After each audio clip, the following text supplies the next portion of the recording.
আজ আমি রান্না করব রুই মাছ। রুই মাছ নিয়ে নিয়েছি, লবণ হলুদ মাখিয়ে নিব।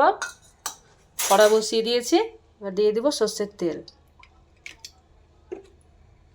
মাছগুলোতে লবণ হলুদ মাখানো হয়ে গেছে, তেল গরম হয়ে গেছে, মাছ ভেজে নিব। মাছ ভাজা হয়ে গেছে, তুলে নিব। মাছ তুলে নিয়েছি, এবার তেলে দিব কালো জিরে, শুকনো লঙ্কা। এবার দেবো কেটে রাখা পেঁয়াজ। পেঁয়াজ ভাজা হয়ে গেছে, এবার দেবো আদা রসুন বাটা। এবার দেবো হলুদ, লবণ, লঙ্কার গুঁড়া।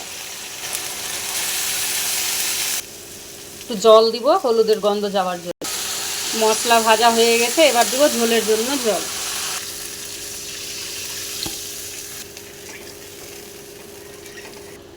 ঝোল ফুটে গেছে, মাছ দিয়ে দেব। ঝোল ফুটে গেছে, এবার দিয়ে দেবো একটু ভাজা জিরের গুঁড়ো। মাছের ঝোল হয়ে গেছে, এবার ঢেলে নিব। ঢেলে নিয়েছি মাছের ঝোল।